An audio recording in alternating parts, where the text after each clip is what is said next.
आज की प्रेम कहानी बहुत ही ज़बरदस्त है। लैला मजनू की प्रेम कहानियाँ। चलिए लैला मजनू के बारे में आज हम जानते हैं। लैला राजघराने से संबंध रखती थी। वो बहुत सुंदर थी। मजनू ने जब पहली बार उसे देखा तो वो उससे प्यार करने लगा और उसकी खूबसूरती पर मरता था। एक दिन वो उसने मिलने उसका महल पहुंचा।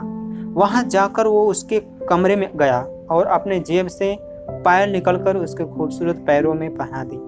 उसके बाद उसने उन पैरों को अपने होठों से चूमा।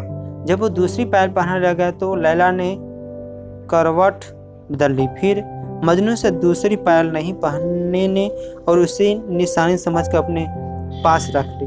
जब सवेरे राजकुमार लैला उठी तो उसने अपने पैरों में उस पायल को देखा और हैरान रह गई। अगले दिन मजनू फिर राजमहल गया और सीधे लैला के कमरे में पहुंच गया।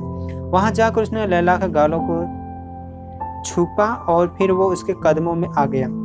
तब उसने अपने जेब से दूसरी पायल निकालकर उसे पहना दी। जब उसके पैरों को चूमने लगा तो लैला ने करवट बदल ली और मजनू ने देखा कि लैला के पैरों में पायल नहीं थी। उसने कहा कि हम तो अपना दिल भी तेरे कदमों में रख दिए और तूने उसे ठोकर मार दी। तभी लैला जाग गए और मजनू को पकड़ लिया।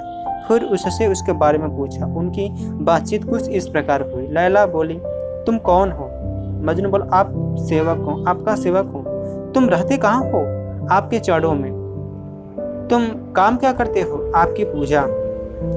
और यह कर मजनू ने लैला के पैरों को चूम लिया। लैला उससे बहुत खुश हुई और वो भी उससे प्यार करने लगी। लैला ने मजनू को अपने पास आने को कहा तो मजनू ने जवाब दिया कि वो तो बस आपके कदमों में अपनी उम्र गुजारना चाहता है।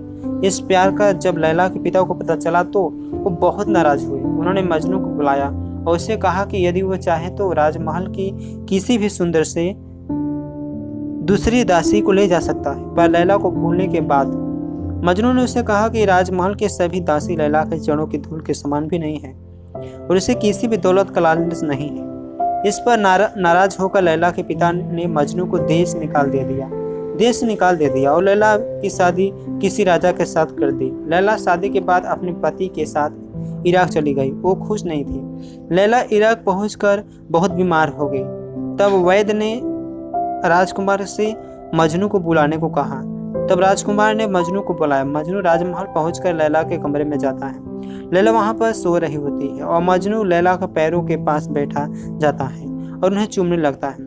तभी लैला जाग जाती है और उसे उसके कदमों से उठने को कहती है। तब मजनू कहता है कि वो बस अब इन पैरों में ही रहकर इन्हें चूमना चाहता है। तब लैला के बार बार कहने पर मजनू उससे गले मिलता है। तभी वहां पर राजकुमार पहुंच जाता है और वह मजनू को लैला के चरणों में देखकर अचंभे में पड़ जाता है और वो उन दोनों को आज़ाद कर देते हैं। तब लैला और मजनू दोनों वहां से चले जाते हैं और तो रेगिस्तान में उन पर हमला होता है और लैला वहीं पर मर जाती है। मजनू भी उसके गम में मरने लगता है तो उससे लैला को दिया हुआ वचन याद आता है कि वो उसके कदमों में ही मरेगा। तब वो उसके पैरों के पास जाकर उन्हें चूमता हुआ मर जाता है।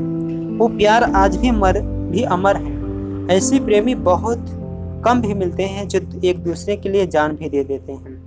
तो दोस्तों, अगर ये वीडियो आपको प्रेम कहानी पसंद आए तो मेरे वीडियो को लाइक और मेरे वीडियो को शेयर एंड मेरे चैनल को सब्सक्राइब करना ना भूलें।